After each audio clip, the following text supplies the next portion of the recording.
প্রতিটি আন্দোলন কিন্তু মুক্তির আন্দোলন কিন্তু বিএনপির নেতৃত্বে। পরবর্তী সময়ে আমাদেরকে সেটার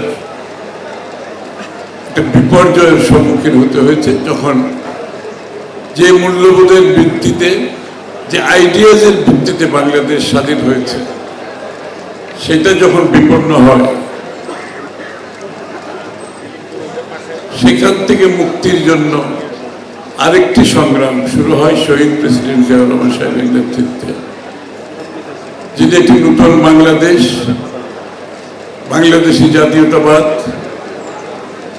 বহুদলীয় গণতন্ত্র, গণমাধ্যমের স্বাধীনতা, মুক্তবাজার অর্থনীতি পরিপ্রেক্ষিতে একটি লেভেল প্লেইং ফিল্ড বাংলাদেশ সৃষ্টি করেছেন, যেখানে সমস্ত বাংলাদেশের মানুষের প্রতিটি ক্ষেত্রে, সামাজিক, রাজনৈতিক, অর্থনৈতিক ক্ষেত্রে সমান অধিকারের একটা সমতল ভূমি সৃষ্টি করেছিলেন শহীদ প্রেসিডেন্ট জিয়াউর রহমান সাহেব। এবং সেখান থেকে কিন্তু বাংলাদেশের সত্যিকারের স্বাধীনতার যে ভাবনা, যে চেতনা, যে মূল্যবোধ, সেখান থেকে কিন্তু শুরু হয়েছে।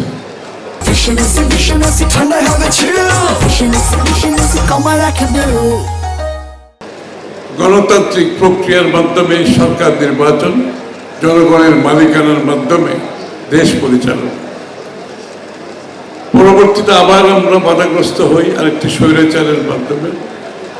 সেখান থেকে মুক্তির জন্য আমাদের দেশের নেত্রী বেগম খালেদা জিয়া শুরু থেকে শেষ পর্যন্ত যিনি আন্দোলন করে আপসহীন নেত্রীর ভূমিকায় অবতীর্ণ হয়েছিলেন।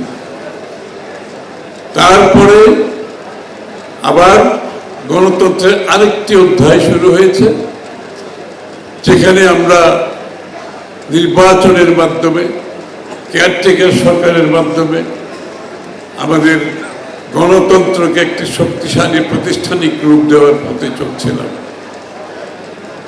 আবার সেটা বাধাগ্রস্ত ফ্যাসিস্ট শেখ হাসিনার নেতৃত্বে, স্বৈরাচার শেখ হাসিনার নেতৃত্বে আবার সেই আন্দোলন, প্রতিটি আন্দোলন কিন্তু মুক্তির আন্দোলন কিন্তু বিএনপির নেতৃত্বে।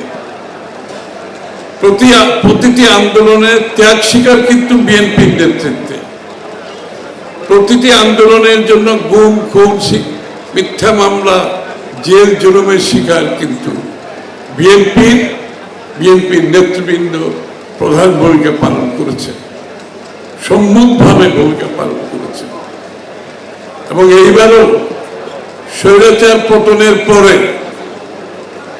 আবার যেখানে বাংলাদেশ গণতন্ত্রের উত্তরণ হওয়ার কথা ছিল, যে জন্য এই দীর্ঘ 16 বছর আন্দোলন হয়েছে, এই উত্তরণে কোনো বাধা সৃষ্টি হওয়ার কোনো কারণ ছিল না। কারণ এখানে সমস্ত জাতি আমরা ঐক্যবদ্ধভাবে শেখ হাসিনার বিরুদ্ধে লড়াই করে তাকে বিতাড়িত করে আবার সেই গণতন্ত্র পুনরুদ্ধারের, জনগণের মালিকানা ফিরে পাওয়ার, সেখানে বিজয়ের পরে আবার আমাদের গণতন্ত্র বাধাগ্রস্ত হতে যাচ্ছে। বিগত দিনের গণতন্ত্র, জনগণের মালিকানা, জনগণের ভোটাধিকার, জনগণের বাক স্বাধীনতা, জনগণের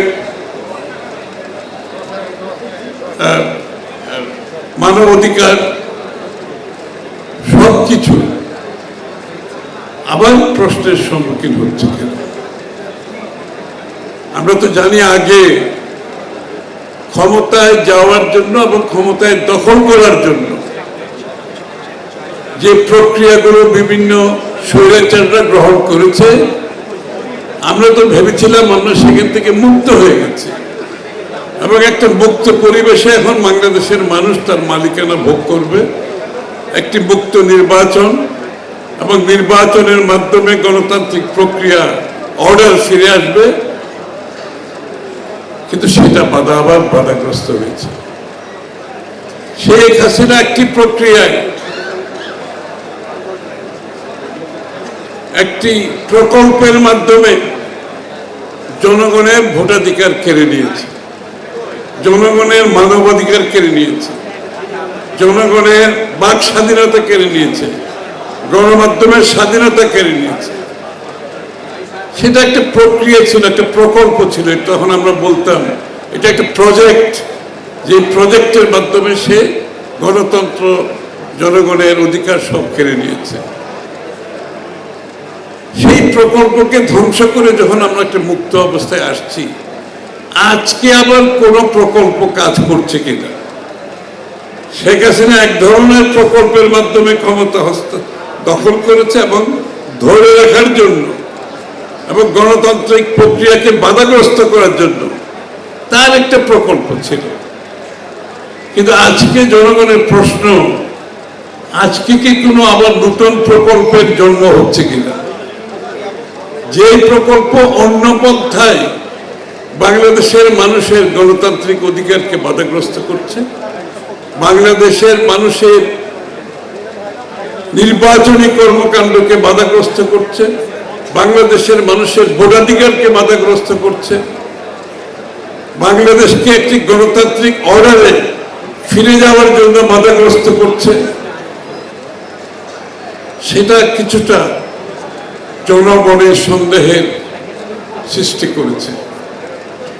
এবং যারা সেটা করতে চাচ্ছে, সেটা তারা শুধু গণতান্ত্রিক প্রক্রিয়াকে বন্ধ করে দিতে চাচ্ছে না, তারা নির্বাচনী প্রক্রিয়াকে বাধাগ্রস্ত করতে চাচ্ছে না, তারা গণতন্ত্রের ভোটে নির্বাচিত সরকারকে বাধাগ্রস্ত করার চেষ্টা করছে না।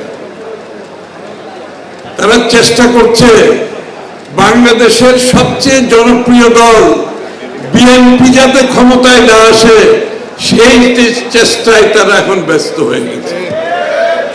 এইটাই হচ্ছে সমস্যা।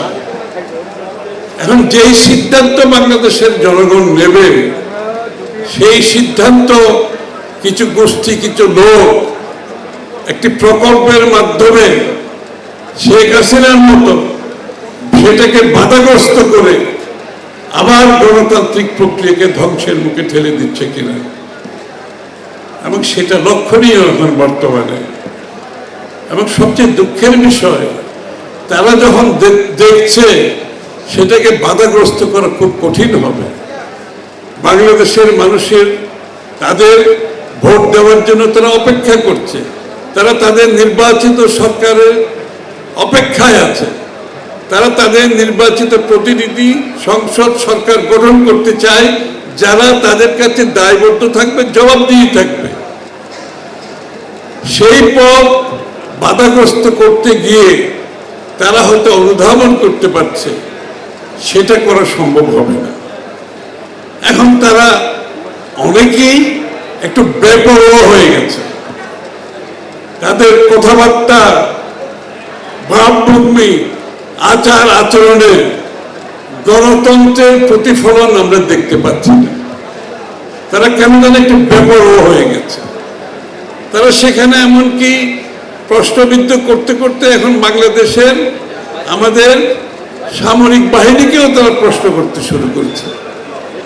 তারা এমন বেপরোয়া হয়ে উঠেছে যে আগামী দিনের যে গণতান্ত্রিক প্রক্রিয়ায় স্থানান্তরিত জনগণের নির্বাচনের মাধ্যমে, জনগণের ভোটের মাধ্যমে গণতান্ত্রিক অর্ডার ফিরিয়ে আনে একটি সরকার গঠিত হবে যারা জনগণের কাছে দায়বদ্ধ হবে, সেটাকে বাধাগ্রস্ত করার জন্য তারা উঠে পড়ে লেগেছে।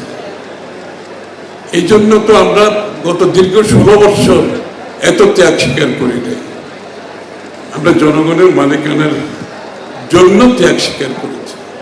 তো সুতরাং আমাদেরকে ঠান্ডা মাথায় কাজ করতে হবে। জনগণ একটি সুষ্ঠু গণতান্ত্রিক অর্ডার, শান্তিপূর্ণ, সহনশীল, একে অপরের প্রতি সম্মানবোধ রেখে গণতান্ত্রিক সংস্কৃতির নতুন সংস্কৃতির মাধ্যমে যেই গণতন্ত্র প্রতিষ্ঠা করতে চাচ্ছে, আমরা সেটার জন্য কাজ করে যেতে হবে। আমরা কিন্তু সেখান থেকে সরে দাঁড়ালে হবে না। অন্যদের কথায় উত্তেজিত হওয়ার কোনো কারণ নাই। এদের অনেকে বিএনপির সমকক্ষ কেউ নাই, এরা বিএনপির সমকক্ষ নয়। সুতরাং আমি তাদেরকে সমকক্ষের ভূমিকায় এনে আমার সুযোগ সৃষ্টি করে দেওয়ার কোনো সুযোগ নাই। আমাদেরকে গণতান্ত্রিক নতুন সংস্কৃতি সৃষ্টি করতে হবে, যেটা তারেক রহমান সাহেব বারবার বলছে। সেটা হচ্ছে সহনশীল হতে হবে। অন্যের প্রতি আমার ভিন্ন মত থাকলেও সেই মতকে সম্মান জানাতে হবে, পরস্পর সম্মানবোধ থাকতে হবে, জনগণের উপর আস্থাশীল হতে হবে। সব ক্ষমতার উৎস জনগণ, শহীদ প্রেসিডেন্ট জিয়াউর রহমান সাহেব বলে গেছেন, সেখান থেকে সরে দাঁড়ালে চলবে না।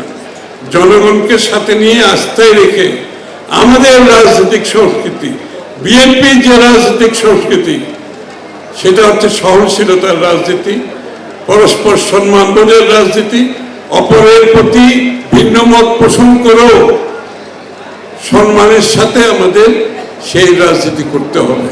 আমরা কিন্তু সেই রাজনীতি থেকে সরে দাঁড়াতে পারবো না।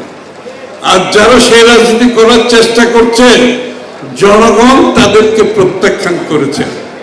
ইতিমধ্যে আপনারা বুঝতেই পারছেন, অনেকেই প্রত্যাখ্যিত হয়ে গেছে, যে জন্য বেপরোয়া হয়ে গেছে।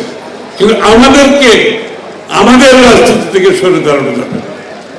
বিএনপির রাজনীতি জনগণের আস্থার রাজনীতি, সেই রাজনীতি আমাদেরকে অব্যাহত রাখতে হবে।